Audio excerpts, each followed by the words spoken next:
Les algues vertes, ces pollutions sur les côtes bretonnes qui donnent lieu, après le livre, à un film, Les algues vertes, qui raconte le combat d'une journaliste un peu seule, à un moment, Inès Léraud, justement, pour mettre tout ça dans le débat public, et ça n'a pas été simple. Bonjour à vous, André Olivreau. Bonjour. Vous présidez l'association de défense des victimes de marée verte. Vous êtes un lanceur d'alerte, un des premiers lanceurs d'alerte. Content déjà que, après le livre, il y a un film, que ça soit encore plus peut-être dans le débat public grâce à ça? Tout à fait, parce que finalement le film, c'est en 3 dimensions la vie économique de notre Bretagne, avec toutes ces contraintes liées à la prolifération des algues vertes, les dangers, mais aussi les dangers sur le bord des plages, mais les dangers aussi à l'intérieur des terres, avec ces émanations de gaz sulfureux, cet ammoniac, et le fait qu'au fond, aujourd'hui, l'agriculteur est enchaîné avec les coopératives agricoles, et il faut absolument qu'on revienne à une agriculture paysanne avec un pouvoir paysan, et que la nature bretonne, qui est si belle, rayonne encore plus. Mais vous savez c'est un saphir pour demain, pour nous les combattants, contre ce cancer de la Bretagne. Mais vous savez ce que répondent certains syndicats agricoles, des élus locaux aussi. Ce mode de production, il a permis à la Bretagne de décoller. Il est nécessaire pour que l'économie bretonne progresse. C'est un point de vue. Mais Edgar Pisani, qui a signé les décrets pour cette agriculture intensive... Ça ne nous rajeunit pas.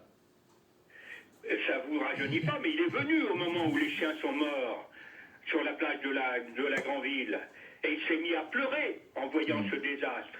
Il s'est retourné vers la chapelle Saint-Maurice, il a fait son signe de croix. Et il a dit, mais si j'avais su que ça faisait ce désastre, jamais je n'aurais accepté de signer ces directives. Donc en fait, on voit bien que finalement, tous ceux qui sont au collier, ne comprennent pas les conséquences. Et c'est pour ça que nous, on veut aujourd'hui, avec cette association, démontrer que cette agriculture, eh bien, oui, ils nous disent, elle n'est pas plus chère que celle de l'agriculture bio ou paysanne. Seulement, cette agriculture agro-industrielle, elle provoque des dégâts sanitaires profonds sur l'être humain, mais aussi sur notre espace de vie à nous. Qu'en est-il, André Olivreau, ce début d'été, des plages et de la pollution aux algues vertes? Toujours autant, ou alors ça diminue? Oui, c'est bien ça le problème.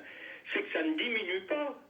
Et au fond, aujourd'hui, ils essayent de mettre un bateau en mer pour ramasser les algues vertes, avec tout ce que ça suppose comme atteinte à la biodiversité, parce que quand on ramasse les algues vertes en mer, on ramasse aussi tous les petits poissons.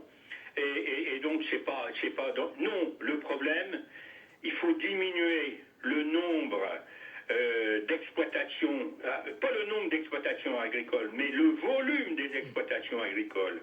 Il faut en revenir à ce que la terre soit capable de digérer le produit des exploitations paysannes. Voilà, c'est ça. Or aujourd'hui, nous on a gagné par exemple ce procès le 1er décembre 2009, pas plus de 5 à 10 mg de nitrate dans l'eau des rivières. Or aujourd'hui, on est encore à 30-35 mg de nitrate dans l'eau des rivières. Nous on dit qu'il faut que ça soit de l'eau de luchon ou de planquette qui circule dans nos rivières.